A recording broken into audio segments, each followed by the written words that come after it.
Ayan mga boss, at good morning, good morning. Update natin itong The Woodland 13 Martires ng Cavite.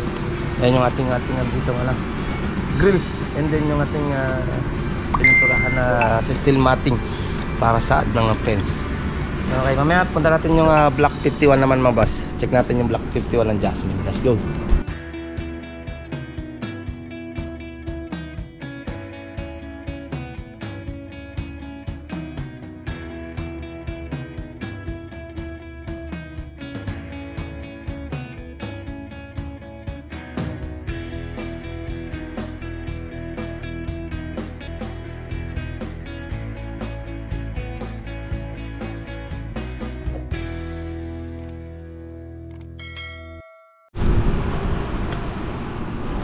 Yan mga boss, at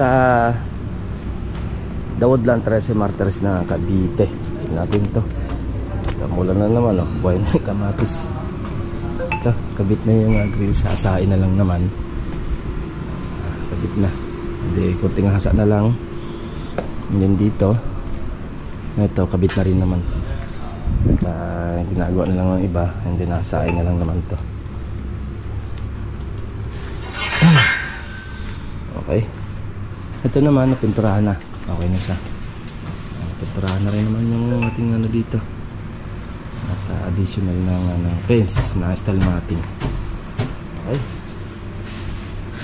Ano? Ito. Yan yung ginagawa natin. Pagkatapos yan, pinturahan na rin naman yan. At lilipat na natin. Kakabit na lang din natin. Ito, okay na rin naman tayo dito. Okay, yan natin ating Woodland 13 Martires ng Cavite mga boss. Yan mga boss, punta naman tayo sa Block 51 ng Jasmine. Check naman natin yung Jasmine natin na interior doon. Let's go. Yan mga boss, dito na tayo sa Block 51. Check natin itong Block 51. Dami na masilyahan na yung ating second floor. Check natin mga boss. Yan o, Block 51 tayo ng The Woodland 13 Martires ng Cavite. Dito tinumbay yung motor manasas. Tinumbay yung motor, kita yung apak ng paa ng baka. Kitang kita sa camera yun. Ha? Ayan nga. Nakita kita sa camera eh. Umaga na nakita eh. Ito, okay na to. Ayan. Check natin dito sa second floor. Dito sa second floor. Ayan, ano na tayo. Okay na, minamasilyan na yung ating wall partition dito sa second floor.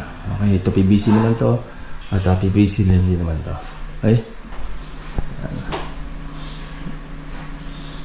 Mga PVC tayo. Yan, nakakub na to. Paikot lang naman ang kubin na nanikulahin dito. Yan. Okay. Yan ang ating konting pasilip sa bawat project mga boss. Yan. Block 51 ng Jasmine. Okay, masilya na tayo dito.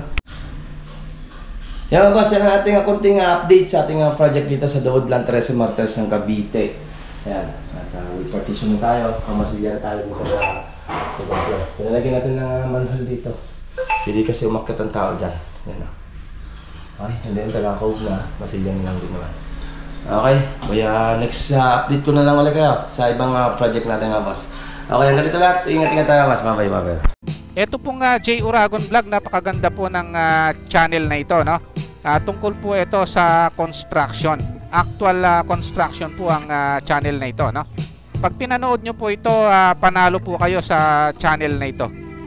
Napakaganda po ng mga video niya. Lalo na pong magaganda, no? Yung mga iba't ibang design niya. Kakaiba po yung mga iba't ibang design niya sa mga kisame. Subukan nyo pong panoorin J. Uragon Vlog na ito. Matutuwa po kayo pag pinanood nyo po yung mga video niya.